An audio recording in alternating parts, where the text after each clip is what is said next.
दिल्ली में नशे के बड़े कारोबार का भांडाफोड़ हुआ है, जहां एक डीप फ्रिज में छिपा कर रखा गया 90 किलो से ज़्यादा गांजा बरामद किया गया है।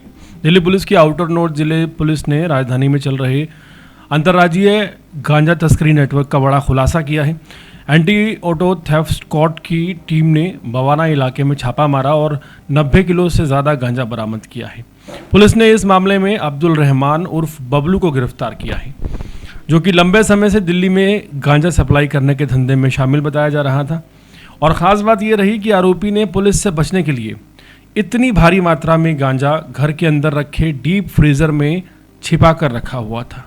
पुलिस के मुताबिक 20 मई 2026 को डबल ATS कार्यालय सेक्टर 11 रोहिणी में तैनात हेड कांस्टेबल संजय कुमार को गुप्त सूचना मिली कि बवाना गाँव में रहने वाला अब्दुल रहमान उर्फ बबलू अपने घर से गांजा सप्लाई कर रहा है। सूचना मिलते ही ये जानकारी इंस्पेक्टर आनंद कुमार झा को दी गई। इसके बाद ACP ऑपरेशंस दिनेश कुमार की अनुमति लेकर NDPS एक्ट की धाराओं के तहत कानूनी प्रक्रिया पूरी की गई और एक विशेष रेडिंग टीम तैयार की गई। इस टीम में हेड कांस्टेबल अभिषेक, जोगिंदर, संदीप और महिला हेड कांस्टेबल पिंकी को शामिल किया गया। पूरी कार्रवाई DCP outer north Hareshwar V स्वामी और जॉइंट CP विजय सिंह की निगरानी में की गई। 21 मई की सुबह पुलिस टीम गुप्त सूचनाकर्ता के साथ बवाना गांव पहुंची। सुबह तकरीबन 10:30 बजे अब्दुल रहमान उर्फ बबलू अपने घर के बाहर दिखाई दिया और सूचनाकर्ता के इशारे पर पुलिस ने उसे मौके पर ही गिरफ्तार कर लिया। इसके बाद जब उसके घर की तलाशी ली गई तो पुलिस हैरान रह गई। घर के एक कमरे में रखे डीप फ्रीजर के अंदर 4 बड़े कट्टों में 90 किलो से ज़्यादा गांजा छिपा कर रखा हुआ था। फील्ड टेस्टिंग किट से जाँच करने पर जो बरामद पदार्थ था वो गांजा निकला।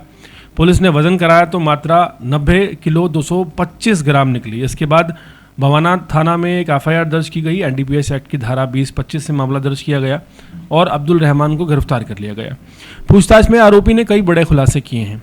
उसने पुलिस को बताया कि वो पिछले कई सालों से जो गांजा है उसकी तस्करी में शामिल है और अपने साथियों के साथ मिलकर दिल्ली में गांजे की सप्लाई करता है। और आरोपी ने खुलासा किया कि वो गांजा जो है वो आंध्र प्रदेश और ओडिशा बॉर्डर से लेकर आता है और वहाँ से माल दिल्ली पहुँचाने के बाद सीमापुरी और बवाना इलाके के स्थानीय सप्लायरों और नशा तस्करों को ये दिया जाता है।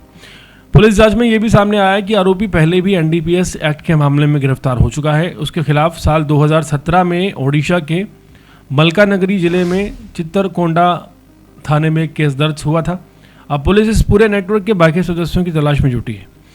पुलिस ये भी पता लगाने की कोशिश कर रही है कि दिल्ली में ये गांजा किन किन लोगों तक पहुंचाया जाता था और इस नेटवर्क में और कौन से जो बड़े चेहरे हैं वो शामिल थे।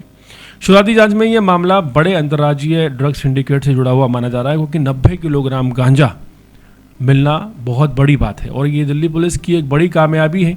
सवाल ये है कि अब्दुल रहमान दिल्ली के बवाना गाँव में कई सालों से एक नशे की तस्करी कर रहा था और जैसे उसने डीप फ्रीजर के अंदर 90 किलोग्राम गांजा छुपाया हुआ था, ये वाकई चौंकाने वाला खुलासा है।